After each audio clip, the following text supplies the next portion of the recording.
Imagine you're standing on the bridge of one of the most powerful warships ever built. You command 4 aircraft carriers.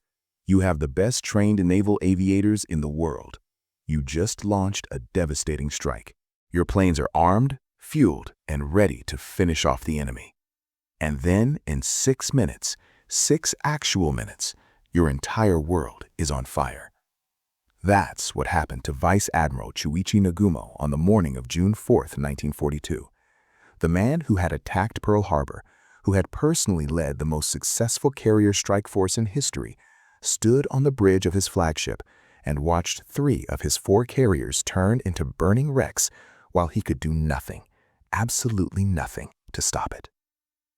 This is the story of the Battle of Midway. It's the story of the 6 minutes that changed the entire Pacific War. But more than that, it's the story of how a series of bad decisions, bad luck, and one absolutely perfect moment of timing destroyed the most powerful naval force Japan had ever assembled. And it all came down to a choice. One fateful, catastrophic choice, made just a few hours before everything went wrong. Let's set the stage, because you need to understand just how dominant Japan was before this battle. By June of 1942, Japan had been on a winning streak that most military historians still find staggering. In the 6 months since Pearl Harbor, they'd conquered the Philippines, Malaya, Singapore, Burma, the Dutch East Indies, and dozens of islands across the Pacific. They'd sunk British battleships, American cruisers, Dutch destroyers. They'd humiliated the most powerful Western nations on Earth. And the man at the center of all this was Isoroku Yamamoto, Commander-in-Chief of the Japanese Combined Fleet. Yamamoto was brilliant. He understood naval aviation in a way that very few people did in 1941 and 1942. He'd conceived and planned the Pearl Harbor attack when his own colleagues thought it was impossible. He'd built the Kido Butai, the mobile carrier striking force, into the most lethal naval weapon in the world. But here's the thing about Yamamoto that most people don't know. He never actually wanted war with America. He'd studied at Harvard. He'd served as a naval attaché in Washington. He knew the United States. He understood American industrial capacity in a way that most Japanese military leaders didn't. He was right about that, almost to the day. By spring 1942, Yamamoto knew time was running out. American shipyards were working overtime. New carriers, new planes, new pilots were coming off the line every month. Japan didn't have that capacity. What they had was a window, a 6 to 12-month window when they were clearly superior. And Yamamoto wanted to use that window to deliver a knockout blow before America could rebuild. His plan for Midway was designed to do exactly that. The plan was elegant in theory. Yamamoto would assemble the largest naval force Japan had ever put to sea. 4 fleet carriers, 2 light carriers, 7 battleships, 15 cruisers, 42 destroyers, 10 submarines, and more support vessels, over 150 ships in total. He would use this massive force to attack Midway Atoll, a tiny island about 1,300 miles northwest of Pearl Harbor. Midway wasn't valuable for itself. The whole point was to force the Americans to respond. When they sent their carriers out to defend Midway, Yamamoto would be waiting with his battleships and destroy them. It was a trap, a very well-constructed trap. Except for one problem. The Americans had already broken the Japanese naval code. Commander Joseph Rochefort and his team at Station Hypo in Hawaii had cracked JN-25B, the Japanese Navy's operational code. Not completely, not perfectly, but enough. They were reading Japanese message traffic. They knew something big was coming. They just didn't know exactly where. Yamamoto was clever about this. The Americans weren't sure what AF meant. Could be Midway, could be something else. So Rochefort pulled off one of the great intelligence operations of the war. He ordered Midway to send out a fake radio message in plain English, completely unencrypted, saying the base was running low on fresh water. Target confirmed. It was Midway. Rochefort now knew when and where the attack was coming. Admiral Chester Nimitz, commanding the Pacific Fleet, quietly sent his carrier task forces to waters northeast of Midway. Task Force 16 with the Enterprise and Hornet, commanded by Rear Admiral Raymond Spruance. Task Force 17 with the Yorktown, commanded by Rear Admiral Frank Jack Fletcher, who was in overall command. The Japanese thought they were sailing into an ambush they'd set. In reality, they were sailing into an ambush set for them. Now let me tell you about Vice Admiral Chuichi Nagumo, because his story is at the heart of everything that happened on June 4th. Nagumo was a torpedo and surface warfare specialist, not an aviator, which is strange when you think about it. Japan gave command of their carrier strike force to a guy who wasn't a carrier officer. He got the job largely because of his seniority in the Navy, not because of any particular expertise in carrier warfare. He'd pulled off Pearl Harbor, and Yamamoto's staff had done most of the detailed planning for that operation anyway. But in the months since, Nagumo had commanded the Kido Butai through raids on Australia, Ceylon, and the Indian Ocean. He'd never really been seriously challenged. His force had never really been in danger. And that success had made him cautious in a way that was about to prove fatal. Because here's what Nagumo was working with on the morning of June 4th. He had 4 fleet carriers: Akagi, Kaga, Soryu, and Hiryu. These were magnificent ships, each carrying between 63 and 90 aircraft. The Akagi was his flagship, one of the most famous warships in Japanese history. He also had a problem. The Battle of the Coral Sea, just a month earlier, had removed 2 of his best carriers, Shokaku and Zukaku, from the order of battle. Shokaku was in the dry dock with bomb damage. Zukaku had lost so many experienced pilots that she needed time to rebuild her air group. Neither could participate in Midway. So Nagumo had 4 carriers instead of 6. He was going into the most important naval operation in Japanese history at 2/3 strength. And on the morning of June 4th, his decisions were about to make a bad situation catastrophic. Here's where the story gets really interesting, because what happened on June 4th wasn't just about combat, it was about a decision. One decision, made under pressure, reversed twice, that left 3 fleet carriers as sitting ducks. At 4:30 in the morning, Nagumo launched 108 planes in the first wave to attack Midway. At the same time, he had his second wave, 93 planes, armed and ready on the hangar decks and flight decks of all 4 carriers. These second-wave planes were loaded with torpedoes and armor-piercing bombs, weapons designed to sink enemy warships, because Yamamoto's plan assumed that American carriers would be in the area and would need to be attacked. At 7 a.m., the commander of the first wave sent back a message: Midway needs another attack. The airfield wasn't knocked out. They needed to hit it again. Nagumo faced a decision: keep his second wave armed with anti-ship weapons in case American carriers showed up, or rearm them with bombs to hit Midway again. He was also under pressure from his own combat air patrol. His Zeros had been fighting off American land-based planes from Midway all morning and were running low on fuel. And his first wave was going to return from Midway in about 90 minutes and would need to land.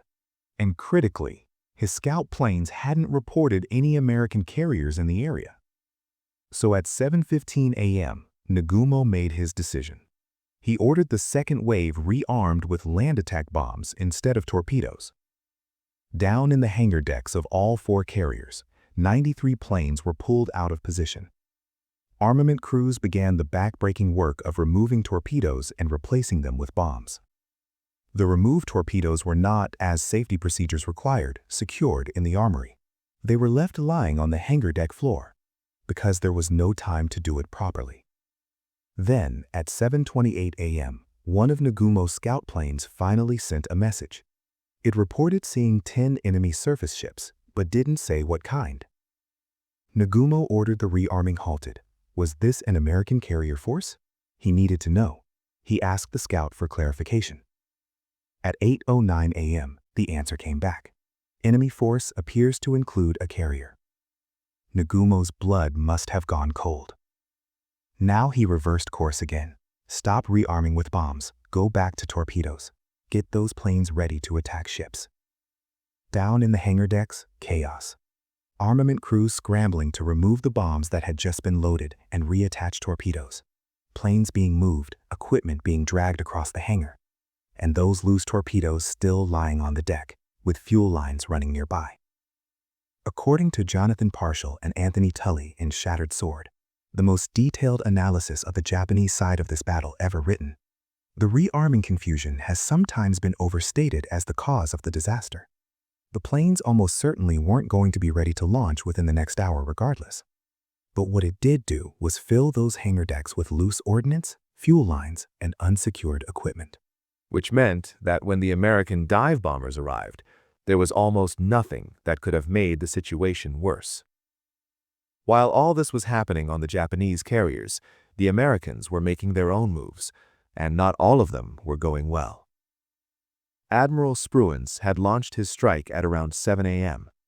Torpedo Squadrons 8, 6, and 3 from the 3 American carriers set out to find the Japanese fleet. Torpedo Squadron 8 from the Hornet was the first to find the enemy. 15 TBD Devastator torpedo bombers, commanded by Lieutenant Commander John C. Waldron. The Devastator was not a good airplane by 1942 standards. It was slow, just 206 miles per hour. It had to approach the target in a straight, level run to drop its torpedo. No evasive maneuvering, no sudden turns.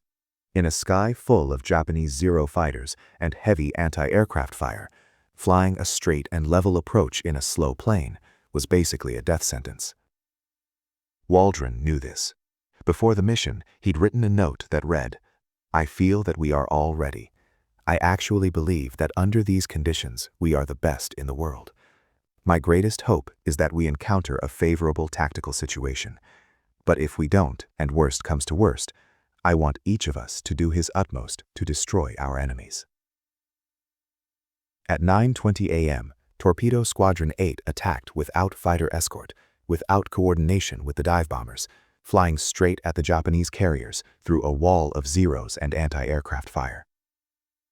Every single plane was shot down, all 15. Of the 30 men in Torpedo Squadron 8, only one survived, Ensign George Gay, who watched the battle from the water while hiding under his seat cushion to avoid being strafed. Torpedo Squadron 6 from Enterprise attacked minutes later. They lost 10 of 14 planes, not a single torpedo hit. Torpedo Squadron 3 from Yorktown came next. They lost 9 of 12. Out of 41 torpedo bombers that attacked the Japanese fleet that morning, 35 were shot down, not one torpedo hit. The Japanese Zeros and anti-aircraft fire had slaughtered them. But here's the thing. Those torpedo bombers hadn't died for nothing. They'd done something that nobody planned, something that nobody could have planned. They had pulled every single Japanese Zero combat air patrol fighter down to low altitude, chasing torpedo planes. The skies above 15,000 feet were completely empty of Japanese fighters. And that's exactly where the American dive bombers were. 10:22 a.m., June 4th, 1942. Lieutenant Commander C. Wade McCluskey led 37 SBD Dauntless dive bombers from the Enterprise in a long, arcing dive from 19,000 feet, aimed at the Japanese carriers below. He'd been searching for the fleet for almost 2 hours, burning through precious fuel, on the verge of having to turn back. Then he spotted a Japanese destroyer racing back toward the main fleet, leaving a white wake across the blue Pacific. He followed it. Now he was screaming down at 250 miles per hour, and below him were the Akagi and Kaga, their flight decks covered with aircraft, fuel lines, and loose ordnance from the chaotic rearming. At almost the exact same moment, Lieutenant Commander Maxwell Leslie led 17 Dauntless dive bombers from the Yorktown in a separate attack on the Soryu. At 10:22 a.m., the first bombs hit. McCluskey's planes put 2 bombs into the Akagi. The first hit the rear edge of the amidships elevator. The second hit the port side rear of the flight deck. Under normal circumstances, with a properly secured hangar deck, these hits might have been serious but survivable. But the hangar deck was covered with loose torpedoes, bombs, and fuel. The explosions triggered a chain reaction of secondary explosions that were impossible to control. Mitsuo Fuchida, who had led the Pearl Harbor attack and was aboard the Akagi that morning, recovering from an injury, wrote about what he witnessed. He described hearing the terrifying scream of the dive bombers, then a direct hit, a blinding flash, then a second explosion much louder than the first. He staggered down from the bridge and found the ready room already filled with badly burned crew members. He could look out and see both Kaga and Soryu giving off heavy columns of black smoke. The Kaga took 4 bomb hits. One hit demolished the island's superstructure and killed most of the officers on the bridge. Scorching fire spread throughout the ship. According to Fuchida and Okumiya's account, 800 men of Kaga's crew, 1/3 of her complement, were lost. The Soryu was hit by 3 bombs from Leslie's dive bombers. The first blasted the flight deck in front of the forward elevator. The next 2 straddled the amidships elevator, completely wrecking the deck and spreading fire to gasoline tanks and munition storage rooms. Within 20 minutes, the crew began abandoning ship. Within 6 minutes, Soryu and Kaga were ablaze from stem to stern. Akagi, having been struck by only 1 bomb, took longer to burn, but the resulting fires quickly expanded and proved impossible to extinguish. 6 minutes. 3 carriers. The most powerful naval strike force Japan had ever assembled turned into 3 floating infernos in the time it takes to make a cup of coffee. Nagumo was on Akagi's bridge when the bombs hit. When the fires became uncontrollable and it was clear the ship was lost, his chief of staff, Rear Admiral Kusaka, had to physically persuade him to leave. Nagumo transferred his flag to the light cruiser Nagara at 10:46, essentially abandoning command of his flagship. He would later write that he had never felt so helpless in his entire naval career. Think about what those 6 minutes meant. At 10:21, Japan still had 4 carriers. At 10:28, 3 of them were burning. The entire strategic balance of the Pacific War had shifted in the time most people spend scrolling through their phone. But the battle wasn't over yet. 1 Japanese carrier had survived, the Hiryu. The 4th Japanese aircraft carrier had been obscured by cloud cover and was undetected during the attacks. Her commander was Rear Admiral Taman Yamaguchi, widely considered the most talented carrier commander in the Japanese Navy. Aggressive, decisive, brilliant. Many historians believe Yamaguchi was the man who should have been commanding the Kido Butai instead of Nagumo. Yamaguchi immediately launched a counterstrike. He sent every plane he had. The first wave of 18 aircraft found the Yorktown and scored 3 bomb hits, stopping her in the water and causing massive fires. Damage control crews from the Yorktown, some of the best in the Navy, worked miracles. They got the fires out, they got the boilers relit. Within an hour, the Yorktown was making 19 knots and had patched the holes in her flight deck. When the second Japanese wave arrived, they saw a carrier apparently undamaged and thought it was a different ship. They attacked again, hitting the Yorktown with 2 torpedoes. This time, she developed a dangerous list and had to be abandoned. But Yamaguchi's attack had cost him dearly. His planes suffered heavy losses, and while Hiryu's planes were attacking the Yorktown, American search planes had located the Hiryu. At around 5 p.m., dive bombers from the Enterprise found the Hiryu and put 4 bombs into her. Yamaguchi refused to leave. He stayed on the bridge as his ship burned through the night. When the order came to abandon ship, he sent his crew over the side and remained aboard with Captain Tomeo Kaku. Both men went down with the Hiryu. Yamaguchi's last signal to his crew was a poem about the moon. In the span of one day, June 4, 1942, Japan had lost 4 fleet carriers. All 4 Japanese carriers, Akagi, Hiryu, Kaga, and Soryu, present at the battle, were sunk. Let me put those 4 carriers in perspective for you, because the number by itself doesn't capture the magnitude of the loss. Japan had started the war with 10 fleet carriers. At Midway, they lost 4 in one day. That's 40% of their fleet carrier strength, gone in 24 hours. And building a fleet carrier takes years. Japan would commission only 6 more fleet carriers for the rest of the war, and never again have the strength they had in June 1942. But the ships weren't even the worst part. The real loss was the pilots. Japan lost 3,000 men, including many well-trained and difficult-to-replace pilots. According to the Naval History and Heritage Command, Japan lost approximately 100 trained carrier pilots at Midway. These weren't just guys who knew how to fly. These were the veterans of Pearl Harbor, of the Indian Ocean raids, of 2 years of carrier warfare. They were the core of Japan's entire naval aviation capability. Japan's pilot training program couldn't replace them. The pre-war program had been extraordinarily rigorous. It took years to produce a qualified carrier pilot. Japan didn't have years. By 1943-44, they were sending barely trained pilots into combat against experienced American aviators, with predictable results.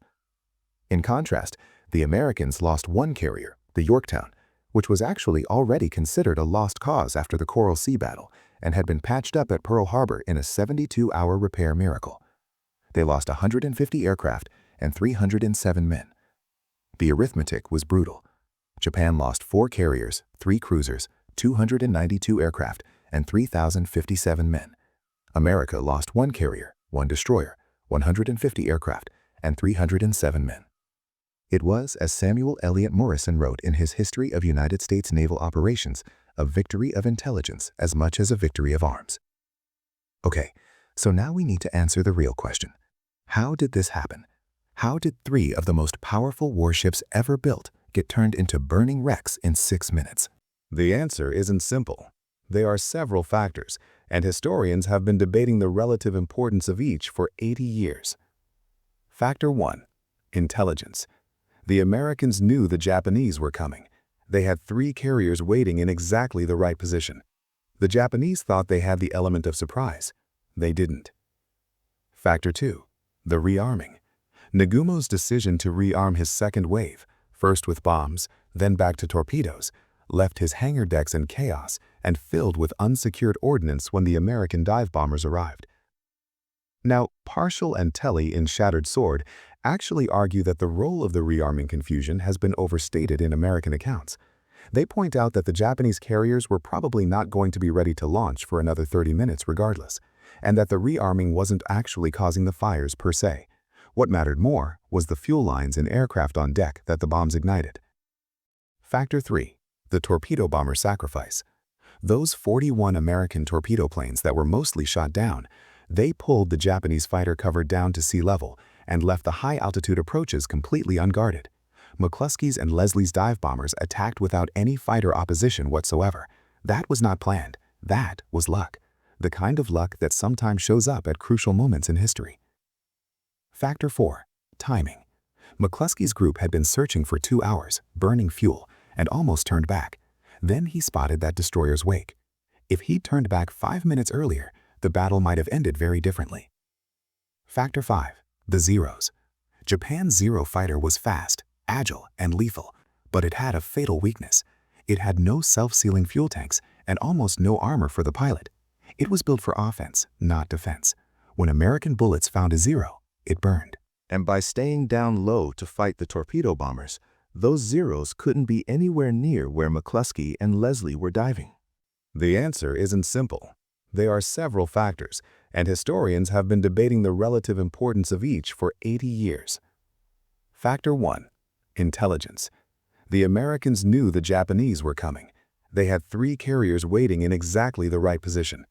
The Japanese thought they had the element of surprise. They didn't. Factor 2. The rearming.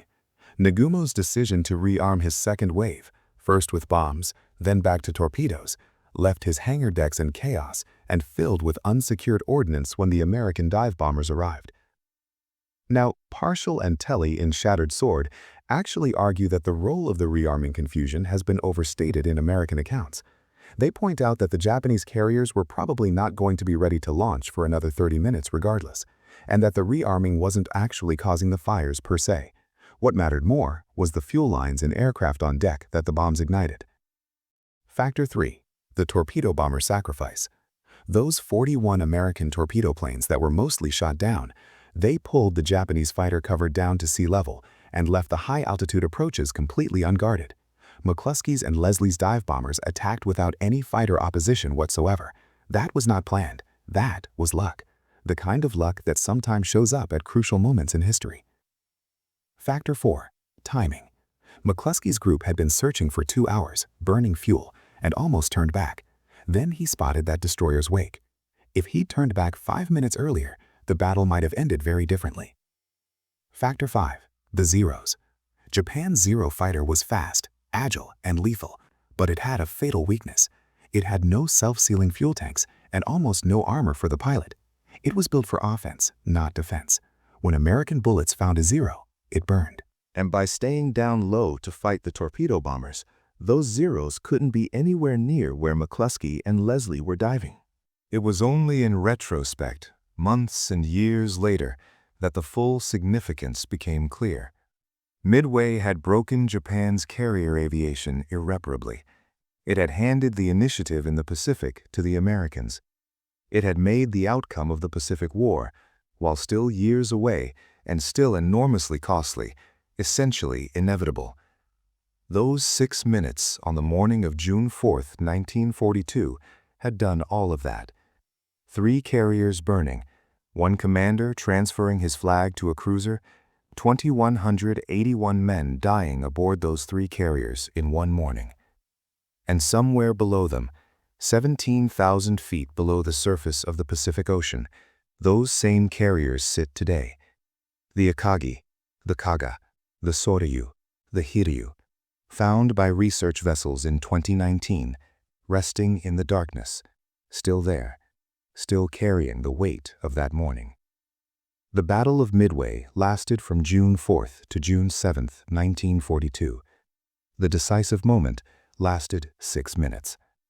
3 carriers, Akagi, Kaga, Soryu, were hit and mortally wounded so fast that Japanese sailors were still trying to figure out what was happening when their ships were already doomed. A 4th, Hiryu, fought on, damaged the Yorktown, and then burned herself. Nagumo watched it happen from Akagi's bridge, then from the bridge of a cruiser, utterly helpless. The Americans who did it were young men, most of them in their early 20s, flying dive bombers they'd been training on for months. McCluskey, a 39-year-old commander, had found the enemy fleet by following a destroyer's wake. Leslie had led his 17 planes from Yorktown in a near-perfect simultaneous attack. Between them, in those 6 minutes, they had changed the course of the war. The torpedo bomber crews who died in their straight, slow approaches, all 35 of them who never made it, had cleared the skies without knowing they were doing it. Their sacrifice, uncoordinated and unplanned, had made McCluskey's and Leslie's attack possible. Craig Simmons wrote that Midway was a battle in which everything had to go right for the Americans to win, and somehow, in those 6 crucial minutes, everything did. Jonathan Parshall and Anthony Tully, in Shattered Sword, described it as one of the most consequential 5 to 10 minutes in naval history. I'd argue it was the most consequential. 3 carriers in 6 minutes. That's Midway. That's the story of the commander who watched it happen. Thanks for watching. If you learned something new about this battle, hit that like button and subscribe. We've got a lot more stories like this. And drop a comment. If you could go back and change one decision Nagumo made that morning, which one would you change? I'll see you in the next one.